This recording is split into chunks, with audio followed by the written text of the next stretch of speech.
as Terrell Owens would say, my quarterback. I want to talk about my quarterback, man. On another Dash show, it was Bruin Dash. They were talking about quarterbacks. I won't get into what happened with their quarterback, but we can talk about mine. And in the process of talking about DTR, he started putting quarterbacks in tiers. And he said that Jaden Daniels somehow is in the best tier of Pac-12 quarterbacks. And our guy Kedon, right, the heart and soul of USC Trojans, right, the boy wonder, is in the second tier of Pac-12 quarterbacks. And it was an interesting take, to say the least, considering what we've seen from Kedon Slovis in just his lone season as the starter with USC. I could talk about the 72% completion percentage. I could talk about 3,500 yards. I could talk about 30 touchdowns, 9 interceptions. Those are numbers. They're all meaningful, right? But you don't want to hear me spew numbers out like a calculator. I got 3 words for my fellow Dash hosts, man. Watch the tape. Because the tape tells the tale when it comes to Kedon Slovis, man. I challenge anyone, not even just Dash hosts. I challenge the people watching the show, throw it in the comments. I challenge anyone who comes across this footage at any point in time to find a quarterback in the Pac-12 that is better than Kedon Slovis, because I don't think you can do it. I want to see a guy with a better spin of the football, a better command of the offense, a prettier deep throw, that's smarter with the ball, that's more capable of commanding an offense. There aren't dudes like that, not just in the Pac-12, but in the country, nationally. I don't think I can name 5 quarterbacks that I believe to be better in the country right now than Kedon Slovis, man. I can't do it. Like I said, watch the tape. When you think about the list of attributes that, I can go on and on about all the things that it takes to be a successful quarterback. Accuracy, arm strength, footwork, pocket presence, all of that stuff, right? I can get into all of that. Unfortunately, we have a limited amount of time. It'd be interesting to go into a deep dive. Excuse me, that's my mother. She's probably passionate about Kedon Slovis too. But I could go into a deep dive of this dude's game, but I'm working on a concise amount of time here. So what I'll say is this: there's one thing that I love most about watching this dude play, and it's the poise, man. The poise that he carries himself with.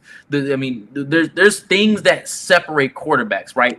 Good quarterbacks, great college quarterbacks, good NFL quarterbacks, exceptional quarterbacks. The poise is the separator there, man. The poise has always been the separator. When you think about the characteristics of a great quarterback, man.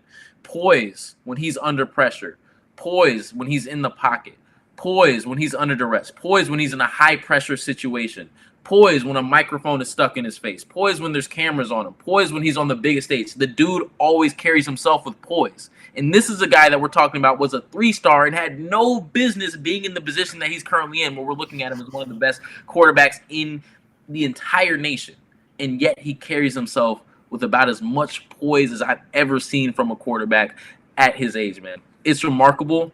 I challenge anyone to fight me on that, man, because Kedon Slovis, there's not a whole lot of quarterbacks that I get sold on so quickly, but it took me about 4 games before I looked at Kedon Slovis and I said, that dude is special. He's going to be playing on Sundays. He's going to be starting on Sundays, and because he has the poise, man. Kedon Slovis is the best quarterback in the Pac-12. He is one of the best quarterbacks in the nation, and I say that with 100% confidence, man, 100% confidence. That dude is special. When I think about quarterbacks, that's what it looks like, man.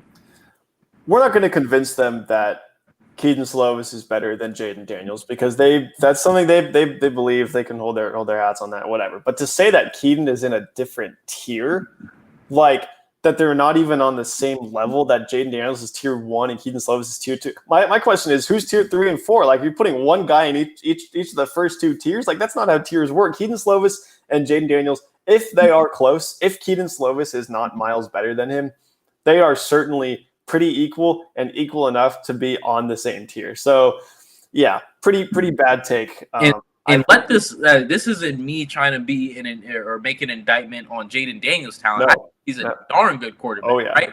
But I think Kedon is freaking special, man. He's special. I haven't, again, when I watched him play, and I almost didn't want to believe it myself, because, again, this is a 3-star quarterback. He started the season out as a backup. There's no way that he could be that good, but he did it game in and game out and game in and game out. He was the same exact dude, protecting the football, handling the pockets with some of the best poise that I've ever seen from somebody, not even somebody his age, ever seen, period, right? You're an Eagles fan. It's Wentz, 2017 Wentz-esque. Like, the way he carries himself in the pocket is absolutely ridiculous, man. Absolutely ridiculous. There's certain dudes in sports that I could watch them play all day.